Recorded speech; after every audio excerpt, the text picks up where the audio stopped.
What is up, guys, and welcome back to Flow State. I believe it is episode 38 today, and you might notice a couple of changes right out the gate, especially for those of you that do like to watch the videos, which I don't actually think is many of you. But firstly, I've just changed my angle. I think this one is a little bit nicer and shows off less of my lovely home and more of me, which I think can only be a good thing.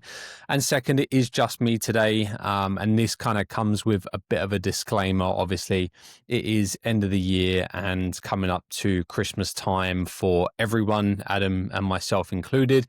And this does mean there could well be some like last minute changes to our schedule for this in this instance. Adam couldn't make the pod, so I said I would take the reins and record a nice solo episode for you, and I've got a few bits to talk about which I think you guys will find really interesting, especially for those that have been following on with my journey dealing with injury and my plans with another child on the way and what that means for my training. But first off, just as always, thank you for everyone for kind of bearing with us over this kind of past year. I know we had a really kind of stable recording schedule, and it's kind of just problem with being adults and having full-time jobs and doing a podcast as a passion project. As much as both Adam and I absolutely love doing this, like for me personally, this is one of the highlights of my week, getting to record a podcast. And obviously we don't like get any income off this. Like we do see it as work to some extent because it aligns with both our careers, but at the end of the day, it's not like we're making the big bucks. So this is purely done out of passion and to help you guys and because of the good feedback we get. So yeah, we appreciate every one of you that does tune in regularly and enjoys the podcast, gives us feedback, all that stuff. So yes, credit where credit is due to you guys, and hope you guys are all doing well as well. Like we often talk about us, but yeah, I hope everyone's training is going well going into Christmas. I know Adam had that great solo episode a couple of weeks back where he was talking about training over that time and things you can do to stay keep the ball rolling really and stay motivated for those of you that struggle with that. So if you haven't watched that one, give that a listen. But yeah, with that being said, let's go over a bit of my training, because this isn't really something we've spoken about. But last, I did mention to you guys, I have been dealing with what is it. Look, I've never been given a definitive answer, but the likelihood is that it's either atrophy of the fat in my heel. So for anyone that doesn't or isn't so familiar with anatomy and physiology, like the calcaneal, which is the bone, the heel bone basically, is protected by a layer of fat. And no, this has nothing to do with body fat levels or losing or gaining weight. It's just simply something that is there like genetically. Some people have more, some people have less. And in my case, after Ballarat Marathon, which was back end of April, I basically a few weeks after finishing, I started running into issues with pain in my heel and going through all kinds of things, deloading, running again, seeing physios, getting scans. What it's looking like is it's either atrophied, which means the heel fat has actually just worn away. Similar to like arthritis is the way I'm looking at it. In that it's not really curable, and once you've worn it down, it's not going to come back, and you just manage it. Or it could just be a case of inflammation and like fluid. So either way, it's basically to do with a fat pad in my heel, and I have been diagnosed, or I guess I've been prescribed 6 weeks off of any major impact from my heel. So this means no running. It means not even any elliptical, because you run the risk of, even though you got flat-footed, for anyone that's been on an elliptical, you know there's kind of there is a little bit of impact where the heel lifts up and hits down again. So I was strongly recommended not to do that. And there's obviously no point me kind of going against that. I'm not desperate to be on a cross trainer, frankly. And it was more for variation that I asked if I could do it. So none of that. And walking, again, I am someone that works on my feet, and I also go out of my way to get a lot of steps, right? So we're talking, I work on my feet most of the day, and then I also try and do things like laptop work on the treadmill or on the walking pad, which ends up being that I was doing 12,000 minimum steps. So I was advised to reduce that, not completely, for practical reasons, like what would happen if let's say you set an arbitrary target of, okay, do 8,000 steps a day. So what are you going to do if you get to 8,000 and you've still got 2 hours of work left? I'm not going to walk around or roll around in a wheelchair or something. So I was just advised to be more mindful of it. And I've started to listen to my heels. So when it gets aggravated, I know that, okay, I've probably done too much. I need to sit down, or instead of being on the treadmill doing my work, I need to set up like a desk on the bike, which is something I've actually done at my work, which has actually worked out kind of okay. Like, it's not quite as practical as being on a treadmill where you can set up a nice desk, but you make it work for 20 minutes simply just to keep myself in that zone 1 mode, and help me maintain as much fitness as I can while I'm not running. So that's my kind of day to day. And then with cycling, so I've basically just put all my eggs into the cycling basket, right? And I've been asked a lot, like, why am I kind of so desperate to keep it like for like the running with cycling, whereas I could realistically just take time off, right? I'm not a professional athlete. I'm not going to be winning marathons or looking at joining the Tour de France. But then I think for me, I've realized over this past year, 2 years since I've been running, that I just enjoy it so much.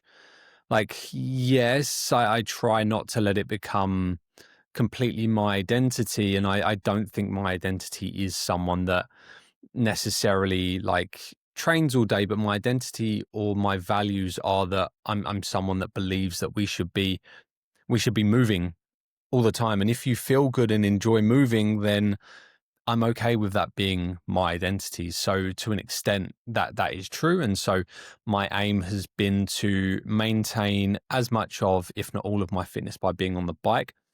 And I've kind of been loving it. So so it's been 3 weeks. I'm actually halfway through the prescribed 6-week period of time off the bike. And what I was doing prior to that was 3 runs a week. There was a couple of weeks where I did 3, right, words. There was a couple of weeks where I did 4 runs, like I added in a quality run, and I found on both of those occasions, my heel just really didn't like it. And the 3 runs I was doing as standard were easy runs. So they were kind of there was 2 10K runs, nice and easy, typical like zone 2 runs.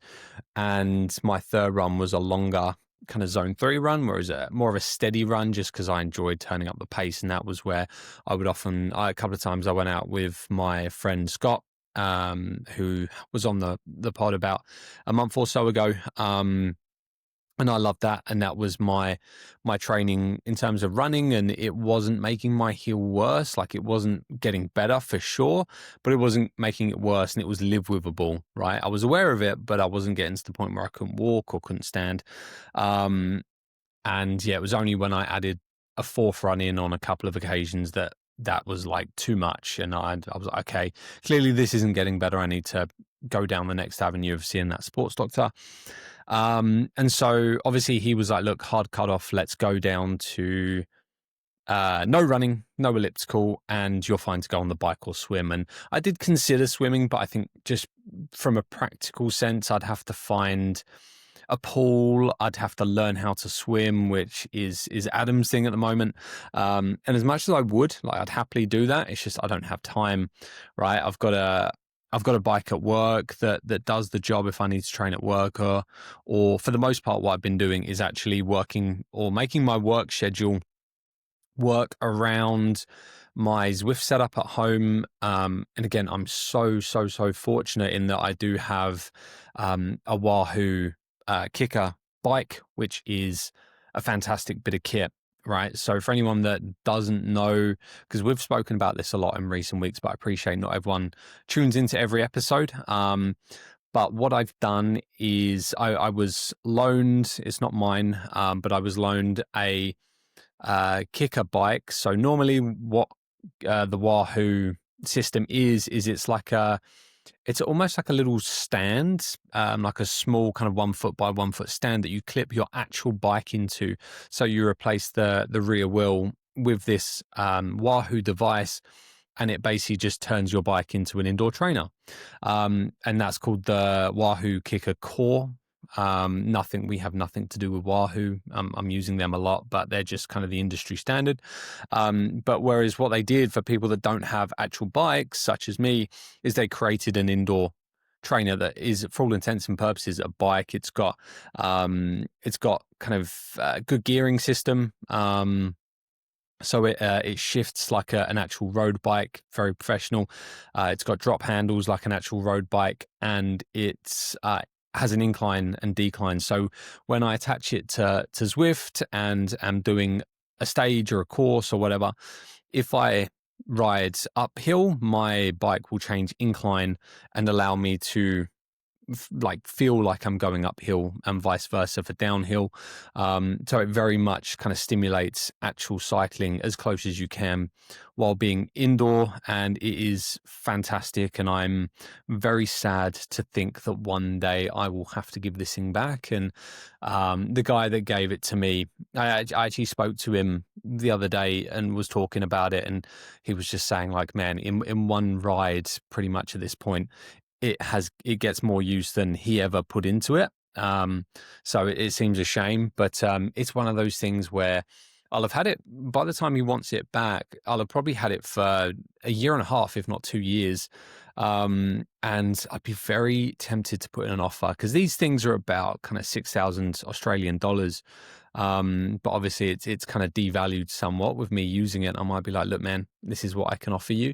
Because I'm actually getting so attached to this thing. And yeah, look, it's kind of making me think, because again, I've got 3 weeks left of this period without running. And one thing I've noticed, as well as getting attached to the cycling, I'm just enjoying it more and more.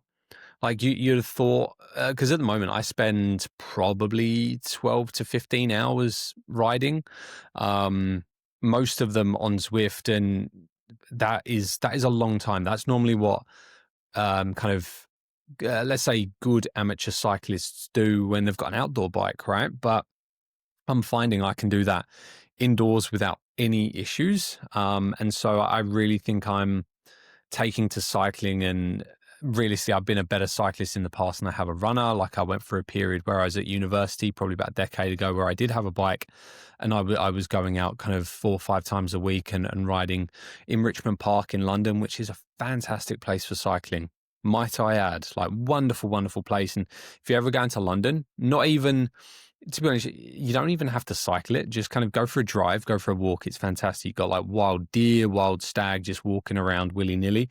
But it also makes for a really nice kind of cycling circuit.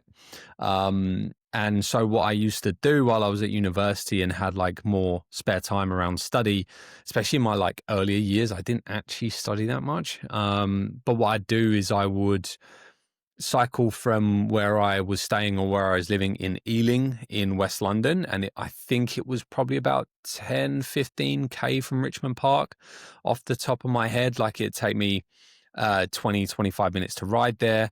I'd go do this circuit at Richmond a few times. Like, there's some really nice like short climbs. So if you were practicing, like, really good for like VO2 max work, because you'd have a really nice kind of 1 to 2 minute climb.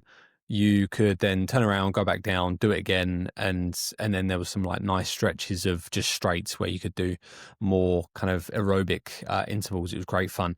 But yeah, I used to love that, and the reason I stopped is because when I came back home from university, it just wasn't feasible so much in the area I lived, and it was getting pricey, and I had to find a job out of uni, and it just kind of fizzled out. And I just went back to gym training, which is something that has kind of underlined my whole kind of fitness life since I was about 18. I've always been in the gym. That's never, ever stopped. And yeah, it was just more feasible around my routine at the time when I was working in hospitality, and yeah, very time poor because, again, for people that don't live in London, it's very normal to live outside of the city and then commute in. So I was spending like at least an hour commuting into work either way. And that's 2 hours a day you lose just through being on a train or a bus or whatever kind of public transport it is, and cycling just fizzled out. But but the point being, and the point I'm getting to, is that I think I loved cycling before I loved running. And since being on the indoor trainer, I've just kind of gone, look, I could definitely swap running for cycling like for like. And I absolutely miss running. And I want to make this clear that I don't think I'm done with running. And I'm staying positive that in 3 weeks' time, although I might well have a second baby, which would push things back somewhat, which is obviously fine. I'm okay to do that. And to be honest, all this has come at a good time because I'm not really training for anything. I don't have any races, and yeah, my life is just revolving around being a dad for the second time at the start of Jan, which is when we're due. But yeah, I could definitely, yeah, what was I saying? So I'm definitely not done with running. It is something I want to make clear, in that I still, like, when I got that 82-minute half marathon back in July, I was like, man, all I can think about is doing a sub 80 now. And I still in my heart of hearts believe I can go and do a sub 250 marathon. That's still definitely on the cards.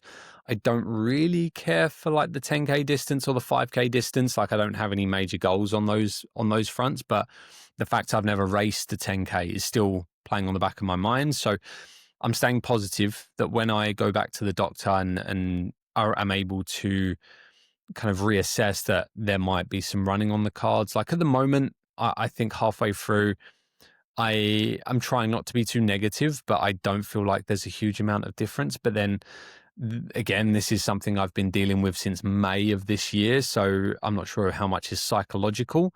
There might be improvements, and it's just too hard to notice because I feel it every day.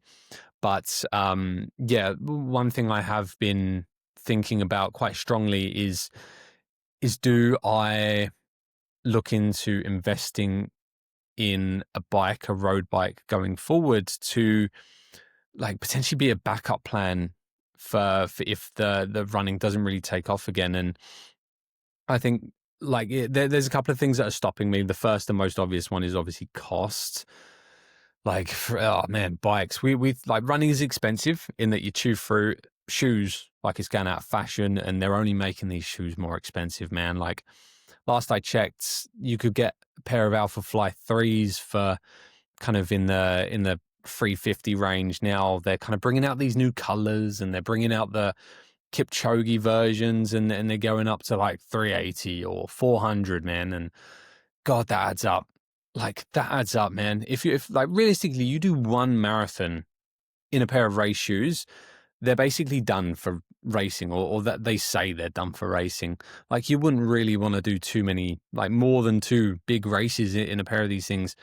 And yeah, I still wear mine into the ground because I'll turn them into training shoes. But let's be honest, that is expensive, man. Like, that is so expensive. And then, like, I got real comfortable wearing UVU for my training gear, and I love it. But again, it's like you're paying 140 Australian dollars for a pair of shorts, and $100 or $110 for a running t-shirt. I'm like, this is outrageous. Like, again, it's my choice to wear these things because I feel comfortable, I feel good in them. But running is expensive. But then you get into cycling, man, and it's just as bad, if not worse, because the bike itself, like, if you're looking for, I mean, look, I was told by a friend and a cyclist that I knew through my work that is like, you want a good bike, you're looking at $5,000, and the minimum you'd want to spend for the kind of work I'd want to do on it is about 2,000. Even that is damn expensive. And then you got to think, okay, what happens if you crash and you need to replace parts? Like, you're going to be like wearing through inner tubes, through tires. You need a cycle computer, most likely. You need a helmet. You need like cycling gear, which fortunately I've got already a few pairs of like bib shorts from the indoor stuff, but it all adds up. Even shoes are really expensive. They're about the same price as running shoes. So it's an expensive sport. And yeah, that is definitely something on the back of my mind as someone who's going to be a dad of two and have a mortgage and all of these things. I don't earn the big bucks, unfortunately, as much as I probably deserve to. I don't. And yeah, that's just something you have to think about. And the other thing is obviously safety. Like this is something that maybe when I was cycling as a late teenager or someone in my early 20s without any real responsibilities, you kind of don't think about as much because there's no one relying on you. Yes, like it's naive to think that like yeah, you're okay and you can just afford to take risks, which absolutely not. But now it's like, well, the road is not a safe place. Like, yeah, you have to always see it as an unsafe place. Like we hear stories all the time. And especially being in Australia, like I just feel London's probably more, people in London are more used to cyclists. I feel are maybe more patient, especially in certain areas, whereas out here in Australia, especially where I am, just out of the city of Melbourne a little bit, like I see as a like a road user, as a car driver, I see how people are when there's not cyclists. So let alone how they feel when there's like someone taking up the road or maybe not going super fast. And people are nut jobs out here.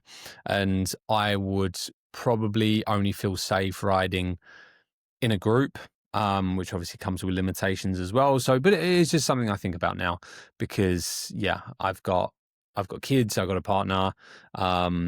Yeah, I would never want to leave them in a bad position where something's happened to me. So, yeah, those are the things on my mind. But I am definitely kind of toying up what it would look like to try and get into cycling potentially. And you'll probably knew this was coming at some point because it's been something me and Adam have been talking about for ages. But yeah, watch this space. We'll see how the next 3 weeks go. And I might put like a little a savings plan together maybe if it's looking like I'm not going to be able to run much anymore because yeah, look, if it was a case of look, you won't be able to do that much running. You can do some, but not heaps, or you have to manage the intensity. It's like I'd only race if I could go into it with everything. Right. I wouldn't want to I'm just not that person that would ever go, okay, I'm gonna race just to do the race. Like I'd want to get a good result for the most part, especially if it was something like a marathon. Like I'm not gonna run a marathon just to run a marathon. I just can't see that happening. Maybe like Adam did a half. I'd probably go do a half just to enjoy it because it's a beautiful distance and it doesn't just wreck you for the next week. But yeah, we'll see how the next 3 weeks go, see how the healing process go, and yeah, that's just me. This is me just kind of monologuing and letting you guys into my thinking. But on that topic, actually, so as you know, I've basically replaced now all my running with cycling, and that has meant I've gone from doing. I was doing, how many bike rides was I doing a week? I was doing 3 a week. All three of those were quality sessions because my easy work was coming out when I was running, right? Because that's all I could do. So back a month ago, maybe a little bit more, my bike rides included I was typically doing like a VO2 max or tempo session. I was doing a sweet spot session, which is basically just longer aerobic intervals. And then I was doing a long ride with some climbs on a Sunday. And so what has now happened is that I have basically turned my easy runs into zone 2 easy rides. So just spending time. Normally what I do is I choose a Zwift course, like a track. I'll just go on. They have like locations. They either have their Zwift world or they kind of mimic, or they have like, imagine Minecraft basically. You go into a world and they have, okay, this one is London, this one is France, this one is Paris, this one is Yorkshire, wherever it is, and you can kind of choose an area of that place and it basically mimics riding in that city or in that location. So for example, on Wednesday, so why don't I outline how my week looks? That's a great idea. So Monday, Actually, technically, my training, my endurance week starts on a Tuesday because Monday is reserved for lifting. So I do a double session day whereby in the morning when I'm freshest, I'll do like probably 30 to 40 minutes of leg training. Things like your squats. I'll do some glute bridges, hip thrusts, hamstring curls. So this is a bit more bike specific, whereas before it was run specific, but now it's more power based. So we're talking low reps, like 4 to 6 reps on most things, as high as 8 for things like hamstring curls. But then I'll do some hip work, and I'll do some like rehab stuff or prehab stuff. I'll do a little bit on my calves and abs as well, like more core strength for protecting my back, because now I'm in aero positions a lot of the week and I get real sore back and hips. So that's in the morning, and then in the afternoon I'll do an upper body session, which is just full body, bit of hypertrophy training so I can maintain what little muscle I have, because I think that as someone who isn't a professional, and it doesn't matter if I carry kind of a couple of kilos of extra muscle, that's going to be better for my long-term health. So, and I enjoy a little bit of training, like once or twice a week for my upper body. So I do a little bit of that. And yeah, so my week actually starts on Tuesday, and this is kind of, I all my quality sessions are now based on how I feel. So I know I'll do a quality session on Tuesday, on Friday, and on Sunday. But Tuesday, because it's the end of my work day, so I normally do the session about 3 p.m. I start work at about 5, finish just after 2, get home, and I'm basically straight on the bike before my little one gets home, and have to make dinner, do all that stuff. So I'll see how I feel. Some days I feel better than others. This week, for instance, or something really cool actually, what Zwift have done is they have like a little bit of a collaboration with the bike apparel company MAP, which is, I think they're an Aussie, if not a Melbourne-based company. And man, the garments are so expensive, but they are sick, and they look so good. And long story short, they did a collaboration with Zwift, where they did like 3 weeks, 3 different circuits, 3 different courses, and they're kind of big group rides / races. And they did it 3 courses. Like I said, if you complete all of them over a period of 3 weeks, you get this cool map outfit for your Zwift avatar. And I was like, fuck yeah, that sounds so cool. So I have been doing those, and the courses are anywhere from 20 to about 40k. So with that can take me, depending on what the course was, anywhere from 45 to an hour, just over an hour. And I treat it as a tempo ride basically. So I'll do like a 10-minute warm up, 10-15-minute warm up where I'm literally just spinning the legs out. I'll do the ride, and I'll try and find a group, because there's normally about 100 to 150 people outside of me doing these rides, because they're every hour on the hour. And so I find a group that are kind of trying to maintain a similar wattage to me. For me, it's about 3 watts per kilo. I know I can maintain that for the majority. Maybe I'm a little bit under, depending on how I'm feeling on the day. Like there's a couple where I was like 2.7, and then on this one, or this past Tuesday gone, I felt great. Like I felt really good. And it was a course where you did about 18k as a tempo, and then it takes you into another map where it's basically a 4-kilometer climb. And anyone that's been on Zwift knows the climb. It is pretty gnarly, and it's 4-kilometer climb. I can't remember how long it took me, but I didn't even realize this climb was there. I knew something was coming at the end of the ride, because they kind of warn you, but I didn't know what. So what ended up happening is I think I maintained quite a high wattage. I was probably 2.9 watts per kilo. And if anyone doesn't know what I'm talking about, just go Google watts per kilo. It's a good way of, because if I tell you my wattage, how much power I'm putting out, it means nothing unless you take into consideration body weight. That's the difference between cycling and running, is you have to worry about, it's kind of like pace. It's the cyclist equivalent of pace, right? So we look at watts per kilo.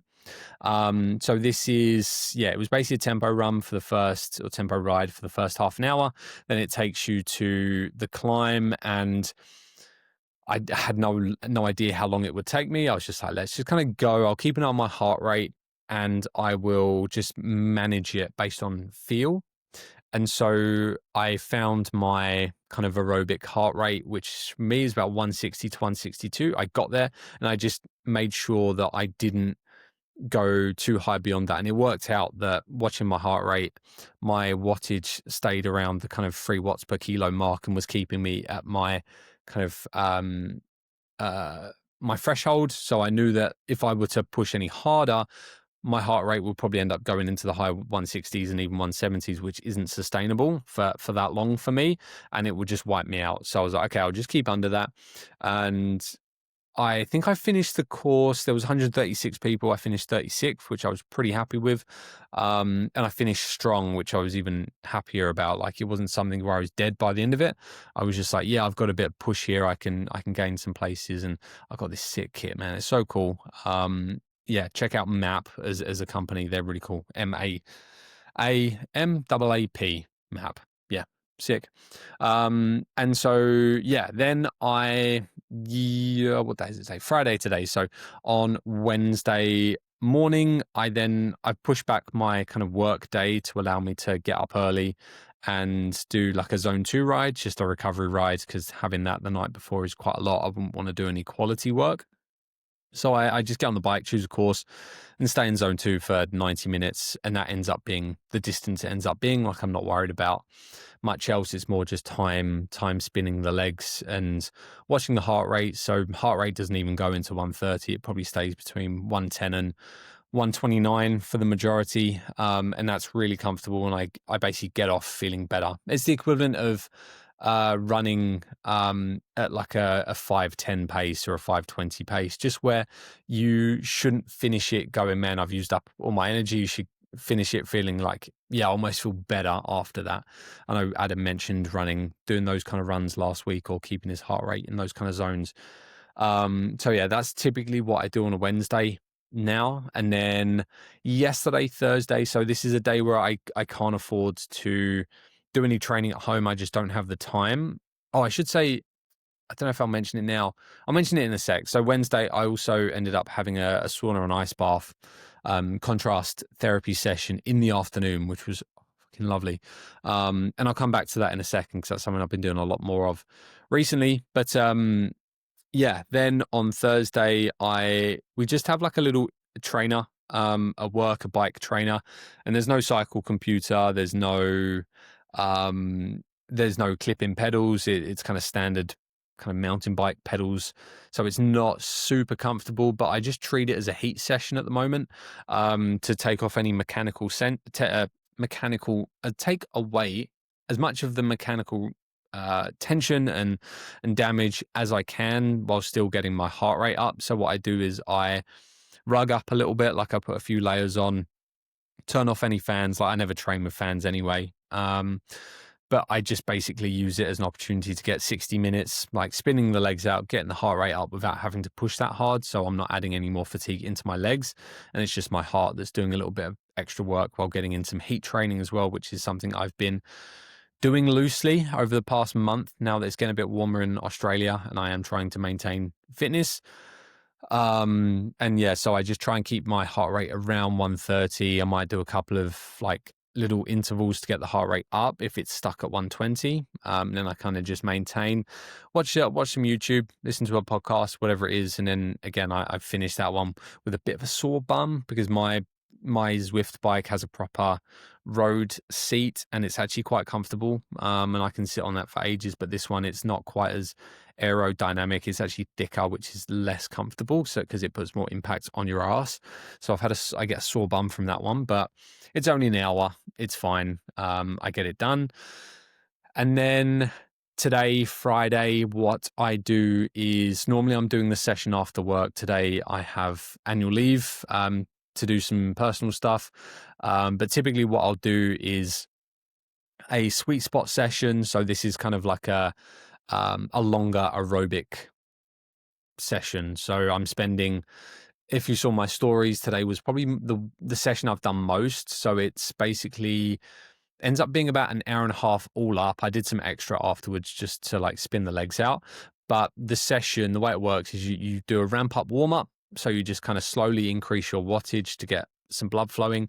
Then you do 3 15-second kind of sprints at a really high power output. So for me, it was 295 watts, which is like, that's hard. That's grinding for 15 seconds, really pushes the heart rate up. You do 3 of those with like a 30-second recovery in between.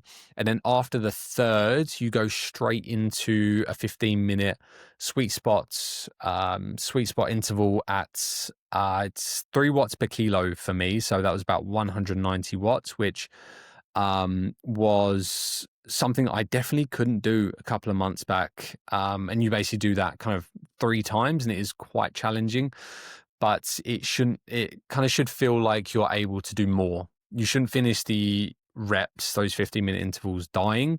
And the goal is to basically just spend as much time as you can in this quality heart rate zone that makes up for not being able to do ridiculous amounts of volume, which I'm probably doing anyway, but I enjoy this session. I love it. I've done it so many times. And that kind of, before I finish my week, that brings me on to a point that one thing I've noticed since being on the bike now 6 times a week is that my power output has gone up. Like, it has definitely gone up, and I need to do an FTP test, but Zwift every so often kind of updates it based on what you do, the rides you do. And for comparison, when I first started riding probably about 4 months ago regularly, I would struggle to do anything above 170 or 175 for more than 5-10 minutes.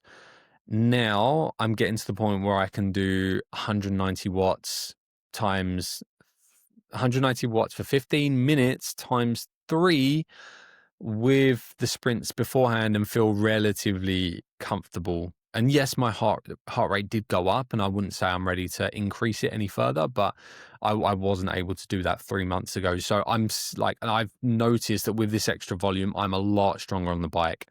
And it's only been 4 weeks, and I'm seeing that adaptation happen firsthand, which is actually really, really motivating. Like, it's inevitable. They say that obviously volume is the main driver of both running and any kind of endurance sports. Like, at the end of the day, it becomes how much volume you can handle. And at the moment, I feel like I'm actually responding very, very well to the cycling. Like, I feel great. I feel strong. I'm recovering well. I'm not having any issues, and my performance is going up. So it's like, well, fantastic. I'm going to keep milking this for as long as possible. And that's what makes me think, man, imagine if I had an actual road bike and was able to get serious volume in. I reckon I'd be quite okay as a cyclist. That's quite, tempting, shall we say. But yeah, that's one observation. And don't get me wrong, I feel like it comes at a cost. And obviously, without having not run for 3 weeks, I feel like if I did try to run, let's say I was fully fit, my joints would not like me at all. But on the bike right now, I'm by far the fittest I've ever been. And that's really something that very motivating indeed. So yeah, that's just an observation. But yeah, that's Friday. And then tomorrow, Saturday, what I've been doing is getting up early again before the family gets up to do probably 75 minutes zone 2. So again, recovery ride, same as what I do Wednesday, but this one's maybe a little bit shorter. I'll see what's like. I don't set an alarm. So if I wake up later and have less time, I'll just do a shorter ride. I'm not too fussed. But if for whatever reason, or most of the time, I'm pretty drilled with my sleep, so my body clock wakes me up at the same time anyway. So let's say I'm up at 4:30, I might smash down a cheeky long black, and then I'm basically on the bike by 5. Gives me till about 6. And yeah, that is my kind of second easy ride for the week. And I quite enjoy that one as well. It's quite nice when you open up the garage doors, just kind of Saturday morning, feeling good. It's the weekend, choose a course, choose some YouTube videos, and get the time on the bike. And then Sunday ends up being just a kind of a long ride, quote unquote long ride, where some weeks I'll do a training session, or I'll find a race if I'm feeling good. But most of the time I just choose a course that's normally lasts between an hour and a half and 2 hours, and I'll just rattle through the course. If there's a couple of sprints I fancy, I'll kind of turn it up for the sprints. If there's a couple of climbs, I'll turn it up. But it's almost like just a free ride to take how I feel. Like last week I had my Christmas party on Saturday, and I didn't sleep great Saturday night, and I wanted to get something in. So I was like, look, I'll just choose a course and I will not push too hard. So even though there was climbs, I went up real slow, kept my heart rate nice and aerobic, nice and like low zone, like zone 2, maybe a couple of moments at zone 3, but there was nothing too strenuous because I just didn't feel like I'd recover from it. And actually what I did last Sunday as well, while my little one had a nap, was there I found like a really good um recovery center like 10 minutes down the road from me that's dirt cheap, like saunas and ice baths. Most places milk you dry for these kind of services. Like they'll charge, one in my work charges $60 to $70 for like half an hour, whereas the one down the road from me, you pay $35, you get an hour, and it's fantastic. Like they're real friendly. Yes, it's maybe not as polished and you have to share it with other people, or at least the sauna you have to share with other people, but the ice baths are great. The sauna, a couple of issues, like it's not always up to heat and it turns itself off, and they've had some like mechanical, technical stuff, but for the most part, it's great. And last week I was able to kind of go down and do an hour of contrast therapy. And this is something I'm now trying to get in at least once a week, if not twice. For recovery, but also for enjoyment. I find it helps me sleep good. I feel good afterwards. And I've always loved saunas. Like we've spoken to Adam about this. Like I just love it so much. And I don't love ice baths, but I love the feeling you get afterwards. And tangent, I was watching Erling Haaland's YouTube channel, Erling Haaland being the Norwegian striker for Man City. I had to get in some football talk. I literally had to. But he's got a YouTube channel, and I love just seeing how these kind of elite athletes live. I appreciate that I'm not going to get to kind of get to these heights and necessarily have one of these in my houses, but I just find it real interesting how they behave. And I think a lot of what they do we can take, because yes, although we're not elite athletes, we're still people that want to feel and perform our best. And it kind of inspired me to spend more time trying to do that stuff, especially while I can, before the second baby comes. And so what I've been doing is I try and do 20 to 25 minutes in the sauna, and the one I have kind of typically sits between 90, or the one I go to sits between 90 and 100 degrees. And you get a real sweat on, like you can feel your heart rate getting up. It should be quite difficult by the end of that period. And that's why I say 20 to 25. Like if it's already at like peak temperature, by the time I get there, I will only spend 20 minutes, because I also appreciate these kind of things are stressors, and I'm also doing a lot and I don't want to add too much stress. So I want to get to the point where it's uncomfortable, milk that for a little while, but I don't want it to get to the point where I'm like dying. So I do 20 to 25 minutes, get a nice sweat on, and then I will do 3 minutes in a 6-degree cold plunge. Again, enough to, I could probably spend longer. It's not comfortable. Like, again, I appreciate that my body fat levels aren't very high. And so I probably get cold quite quickly, quicker than someone who would have more body fat levels. And this isn't a flex. This is just basic physics, that I get colder because I have less body fat. Like it's just the nature of being a skinny cyclist / runner. So 3 minutes for me gets me to the point where I am like cold. I'm like shivering, and finding it really tough. And then I get out, get back in the sauna for 20 minutes, 25 minutes, and then do the ice bath one more time. And I feel like great afterwards. You just feel more alert. And typically they say you shouldn't.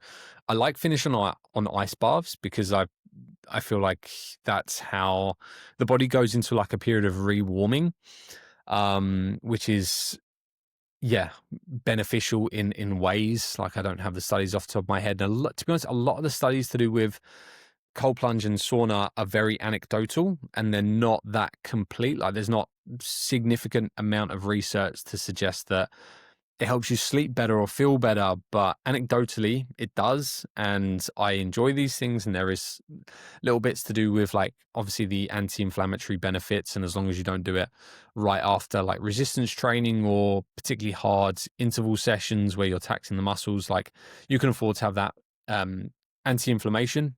So I enjoy doing that, and I actually do it quite close to bed. So I finish normally about 10 to 5 if it's an evening session, and I sleep great, sleep fantastic. Bearing in mind, I'm probably getting into bed at 7:30, asleep easily by 8. So that's something I've been trying to do twice a week, and I just feel great. Like, feel really good. I have a cold shower every morning as well. So it kind of just suits that, and actually, yeah, helps me feel my best. So that's something I've been doing as well. And yeah, the heat training I find is definitely helping. Like, I do try and spend as much time in saunas as I can, and little things to just try and not to get used to the heat, because it is Australian summer here now, and I don't want to be suffering every time I have to train in the heat. And obviously it does have its benefits for like increasing EPO. Training in the heat, it's good for you. Blood plasma goes up as a result of heat training, and then that brings up red blood cell count, and that helps transport oxygen around the body. So yeah, I do try and keep on top of my heat training around this time of year, and I enjoy it. I just like the challenge. So I've been doing lots of that recently, feeling my best. And that brings me on to my final point of this episode, and that is kind of actually feeling fitter or getting fitter as you get older. And obviously I turned 31 a couple of weeks ago, and I appreciate now I am well past my prime as an athlete. Like, if I was a football player, I would have been devalued by millions, tens of millions, in fact. And I do get real existential sometimes when you think, look, I'm a dad. I am getting older. Every year I'm going to have to fight harder and harder. But then I always think to myself, like, I think we get caught up in this old fashioned mindset that what 30 years old was 20 years ago, 30 years ago is what it is now. And I just don't think it is. Like, I'm trying to remind myself that we're living, yes, we've got things that aren't as great, like our lifestyles maybe aren't as good as our grandparents, and that has its impacts, but in other ways they're better. Like, nutrition quality is better, understanding of training and how we look after our bodies is better. And I am determined now at 31 to be the fittest I've ever been. And hands down, 2025 was the year where I've been the fittest I've ever been. Like, facts, like running a sub 3 hour marathon in my first marathon attempt, running an 82-minute half marathon, being able to do what I've done on the bike, and how I feel right now. I am by far, I think, or this whole year has been me at my very fittest, and I don't see why it can't get better. And again, this is just kind of personified, or no, wrong word. I think this is backed up maybe by what I've seen by a few athletes who I follow.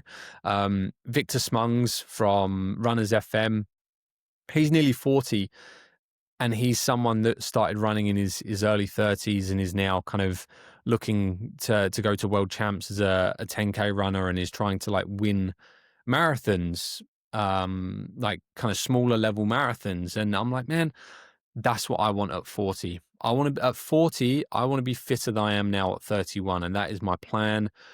That is my goal. And you heard it here on Flow State that I'm going to make it happen. And I'm sure Adam is feeling the same. Like, you can tell he's kind of trying to be more athletic now as he's older. And like, I think whether it's being more athletic, being fitter, this is something for everyone, because I get to see the analytics on these podcasts, and a large number of you guys are between the ages of 30 and 40. And this is just me kind of not calling out, but like a call to action that, man, we can absolutely do it. We can absolutely be fitter now than we were in our 20s. And I look up to people like Cristiano Ronaldo, who is always looking for ways to just be his fittest. And whether it comes down to like how you're training, how you're eating, these recovery techniques like sleeping, mindfulness, meditation, which is something that's helped me massively in the past few months. I think it's really important to always be looking for ways to get better and improve. And yeah, if you're 20, like 20 and below, I also think this kind of appeals to you guys as well, because it's like, put the work in now, and then you won't have to do as much at this age, because it'll already be habitual, and it'll be ingrained, and you can just keep building as opposed to playing catch up. And then for everyone above the age of 40 that is listening, again, I think it's never too late. You can always do something. You can always get fitter. Yes, you might not have an easier time as you did when you were 20 or 30, but it doesn't mean you can't get better and feel fantastic. And that's what I think I'll leave you guys on today, because I've just waffled for 50 minutes. My God, you guys are troopers for listening to me, but I've actually really enjoyed this one. If you can't tell, I feel great today. The sun is shining. It's Australian summer. Nearly at Christmas, going to have a Christmas break in this time of the week. So yeah, just looking forward to enjoying every moment. And I hope the same goes for you guys. As always, if you have any questions, shoot them my way, shoot them Adam's way. But if you enjoy this, please leave us a like, a comment, a follow, a subscribe. All means the world to us. And yeah, hopefully it'll be Adam and I back together next week. But if not, just bear with us. We are both working around a lot going on at the moment. So thank you for your patience, and I hope you enjoy the podcast. Nonetheless, have a great day, have a great night, have a great morning, have a great afternoon, and we'll see you soon.